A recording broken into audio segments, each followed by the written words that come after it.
misconception I want to add is that people think that I can just be on this medication and don't really need to do anything else. But it's so important to put the work in because it works with you. It's not going to work like on you necessarily. So it's very important to make sure that you're getting the right diet, that you're exercising, because even if you eat like really bad food and you do nothing, I mean, it might help a little bit, but you're not going to see the results that you want. So it's very Yes, and important girl, to it's gonna emphasize come that. right back. It's gonna come right back. If you eat horrible food, but just in smaller amounts, and the minute you come off this medication, you're gonna gain the weight back. Yes. For sure. Welcome to the Weigh In podcast, your prescription for a healthier life, where wellness is more than just a number on a scale. I'm Czarina, a nurse practitioner with a passion for preventative health and helping others find their balance. And I'm Katie, also a nurse practitioner. We'll dive deep into not just weight loss, but the medical, emotional, and lifestyle aspects of well-being. Together, we bring you the latest health tips, medical insights, and wellness strategies to transform your life. So tune in, take notes, and let's take this journey together.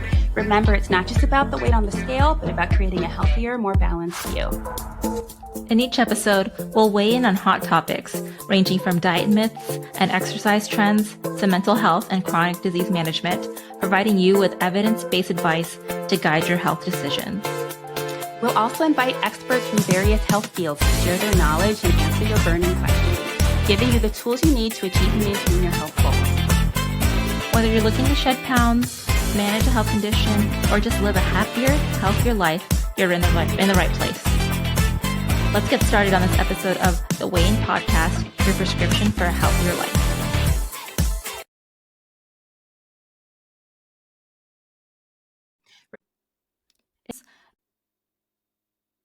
So first, we just want to do a quick introduction to each other, and so you guys can get to know us better. So Katie, I'll let you start off.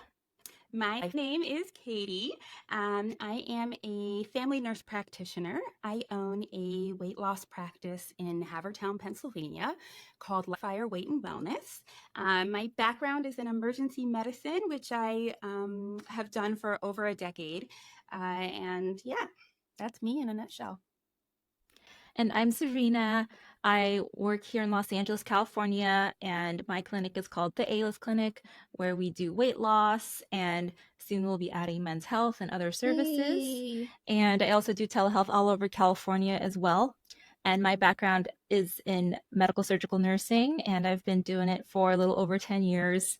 And yeah, I just wanted to also talk about why I got into weight loss is because a lot of our patients at the hospital just have a lot of conditions, especially diabetes and high blood pressure, and they're overweight. And I was just wondering, how can we stop this from getting worse? So once I Yeah. learned about these amazing weight loss meds, which we will talk about later, I wanted to be part of that. And the impact that it's made on my clients and their overall mental health, physical health has been amazing.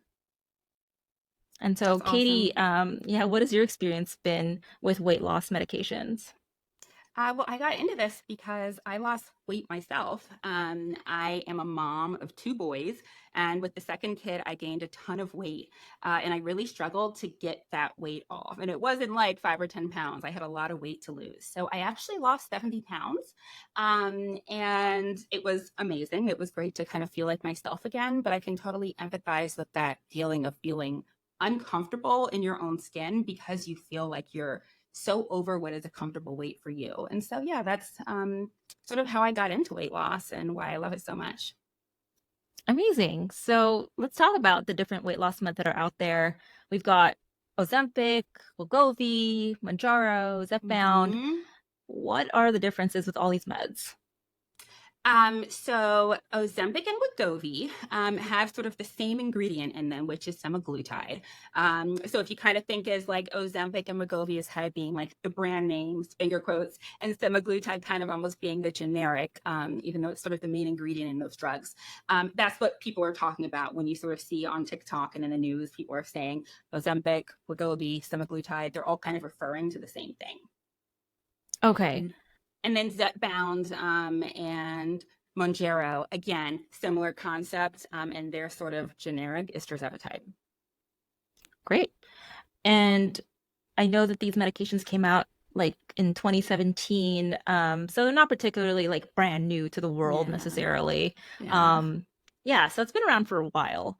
And originally it was intended for diabetes, right? Yep. Yep, Okay. it was intended for diabetes, although I would argue that very early on, primary care providers caught on to the fact that it definitely can help with weight loss, and it was being prescribed off label for weight loss for quite some time. But I think something that we kind of want people to keep in mind is even though it feels like a brand new medication because it's gotten all this recent press and hype recently, it's actually not that new or that experimental to those that are in the medical field. Right. And it does have FDA approval now for weight loss because they've done Mm-hmm. trials with patients that have had diabetes and then, like you said, noticed that they've lost a lot of weight. So now it's not off label anymore. It's completely intended for weight loss. Which is awesome. Yeah. So Awesome. tell me, like, how much do these meds cost for the brand name drugs? Ooh, they are expensive if your insurance doesn't cover it. Which, let me just say, even if your insurance does cover it, and for your sake, for anybody listening that wants to try these drugs, I hope that it does. Even if it does cover it, access and availability is a totally separate issue. But if you're trying to get this medication and your insurance doesn't cover it, and you were to go to like your regular run of the mill pharmacy, let's call it like a CVS or a Rite Aid, you're probably going to be paying over $1,000 for a 1 month supply. Oof. And this sort of is what we'll talk about in future episodes, but this is why so many people have decided to opt for compounded medications, where typically you're looking at way under $1,000, oftentimes in the $300 to $500 range, for an effect that maybe many would argue is essentially the same. Okay, so yeah, what are compounded medications and how do we get them? Compounded medications come from compounding pharmacies, not to sound silly, but that's essentially where they come from. These medications are sometimes mixed with other drugs or with other sort of vitamins. So, for example, a common combination might be that the pharmacy mixes semaglutide with maybe a little bit of B12, which oftentimes is actually, something that can be helpful or beneficial to people because it can help offset some of your nausea, help with your energy levels, etc. But these compounding pharmacies oftentimes mix these medications.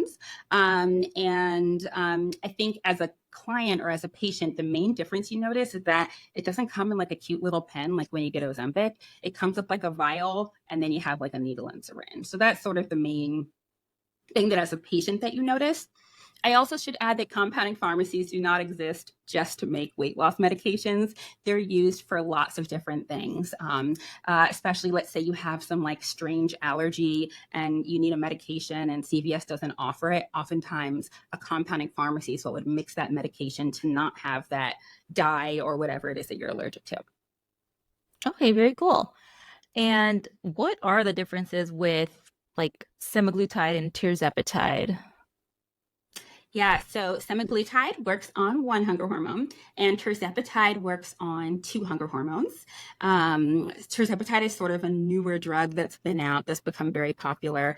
But semaglutide is kind of like not to be slept on. It's a great drug, and people can lose a ton. And when I mean a ton of weight on this medication and do well.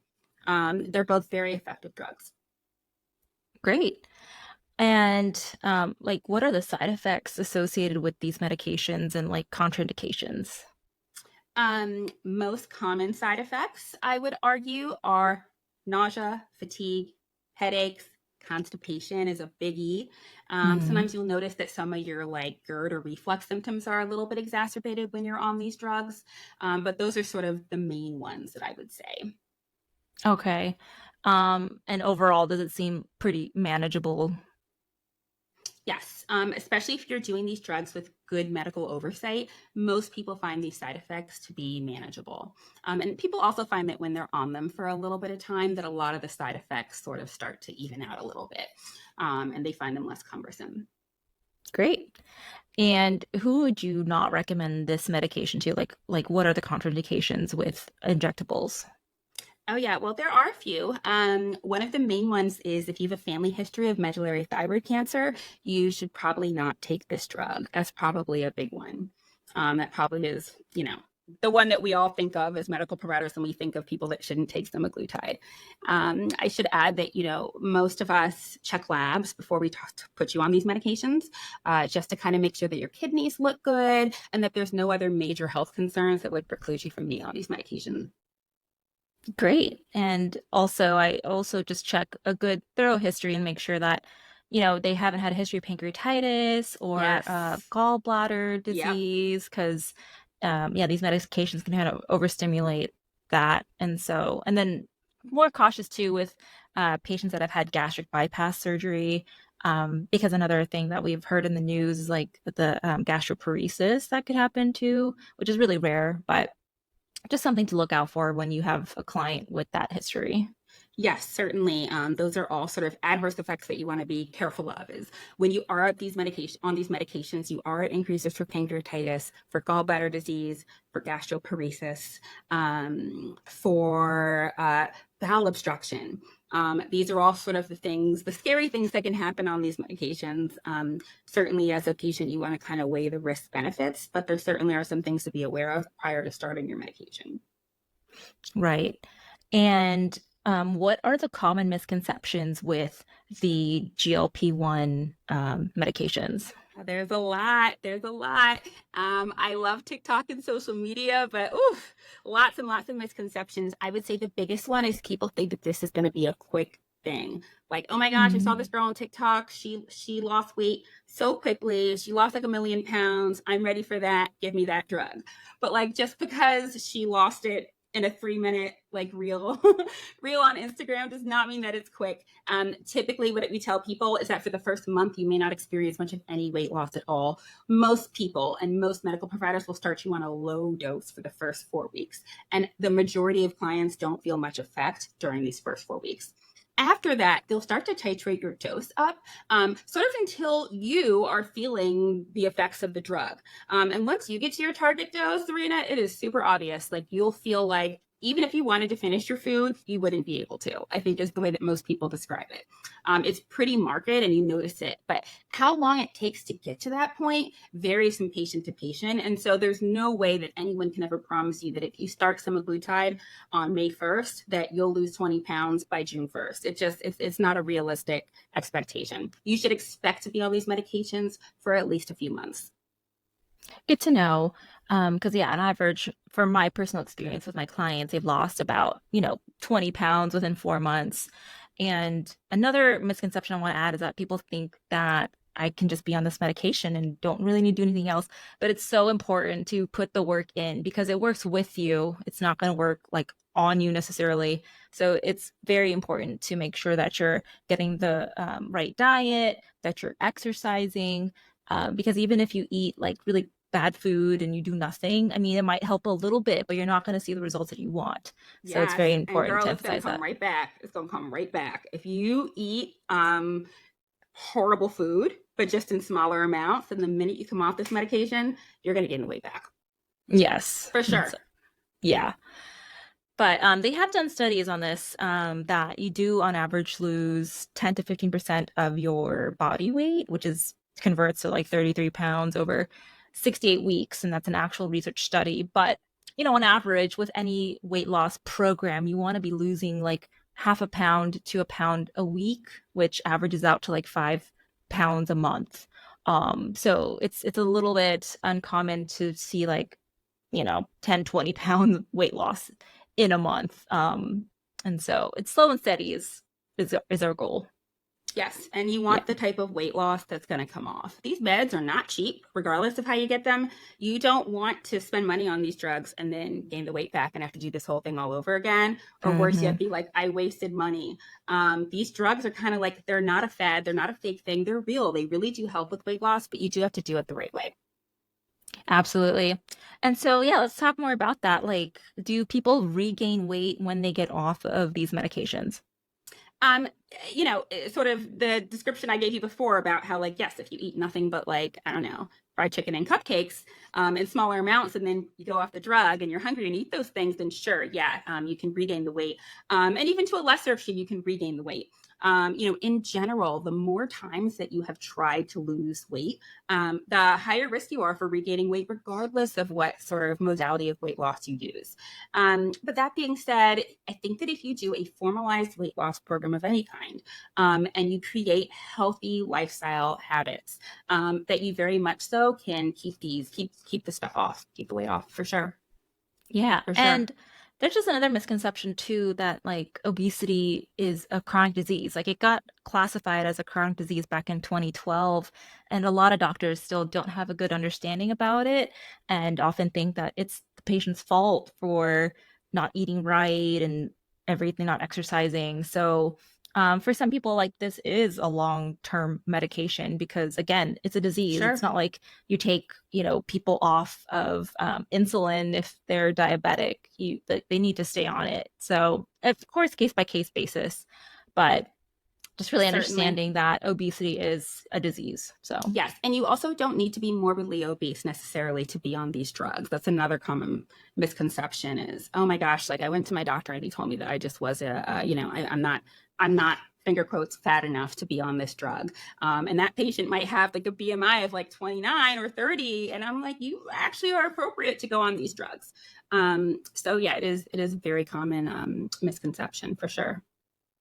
right. And I think another misconception too is like for people that want to lose like maybe 10 pounds or so, like they're like, oh, I want to get in this Ozempic. Like, what are your thoughts about that?